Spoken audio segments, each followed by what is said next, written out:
Good afternoon, everyone. I'm Tanya Depeche, and welcome to another afternoon of DMERS Live. This virus is nothing to be taken lightly. As you can see, smallpox is an infectious virus that can actually affect only Homo sapiens. Smallpox is a seasonal virus and breaks out and spreads mostly when the weather is cold and dry. A smallpox patient could infect all of the doctors, nurses, and other patients in a hospital.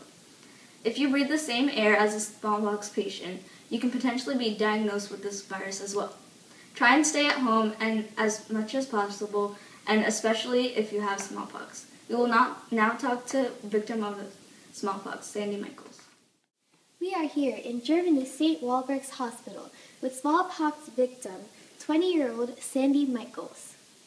She is currently in an isolation ward, a private room. So tell me, Sandy, what were the first signs of smallpox that you had?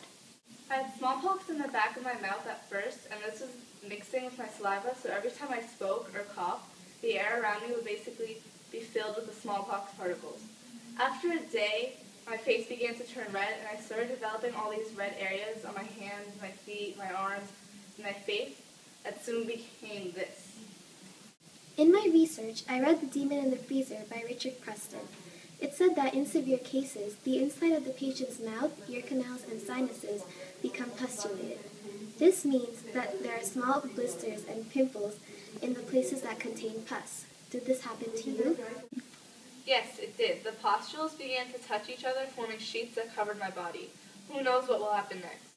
Well, Sandy, thank you for spending your time with us. We greatly appreciate it. I hope you feel better. Up next, bioterror threats. Stay tuned. There has recently been a bioterror threat regarding mousepox. This virus is very deadly because of the IL-4.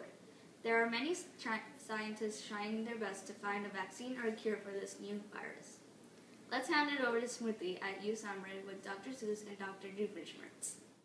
Let's just begin with this, Dr. Doofenshmirtz. Are you personally worried about engineered smallpox?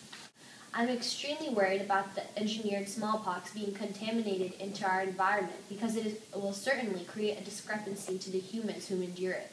It is rumored that the Russians have also genetically modified a weaponized smallpox. Well, doctors, the IL-4 variola can blow through the smallpox vaccine. Do you think there's a way to reduce the advantage that bioterrorists might have against us? Even if IL-4 variola can blow through the smallpox vaccine, Dr. Seuss and I are currently developing potential drugs that will help nullify the effects of using such a biological weapon. We really need an antiviral drug. Some vaccines have failed us, but an antivirus should be able to fight off the virus altogether. So, how do you think molecular biology will affect the future of smallpox? Currently, in our experiments, we have been injecting a small dosage of IL-4 mousepox into black mice, which are resistant to smallpox. However, the IL-4 mousepox was proven to be very deadly. It had killed all of our mice, and this was all done simply by transfection. What exactly is transfection? Transfection is the introduction of foreign DNA into living cells. We added the mousepox virus to the IL-4 gene. Why is mousepox IL-4 so much more dangerous than normal smallpox? The IL-4, also known as interleukin-4, is a cytokine that when used in normal amounts can actually help one's immune system. This holds the recipe for a common immune system compound called interleukin-4. The pox virus interferes with the proteins in IL-4 and confuses the host. The genes of IL-4 alters smallpox. What it does is, it starts signaling the immune system of the host, and the immune system becomes confused and begins to produce more antibodies. If too many antibodies are made, cellular immunity goes down because many white blood cells aren't being produced.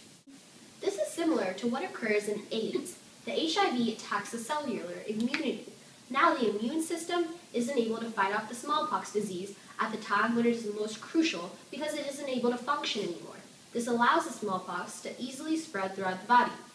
The IL-4 smallpox is only unable to break through a vaccination when someone has recently gotten the vaccination. Wow! Thank you for your time, Dr. Doofenshmirtz and Dr. Seuss. Now, let's go back to Tanya. Well, that's a wrap. Thanks for joining us today. Up next, a woman accidentally swallows a $5,000 diamond at a charity event.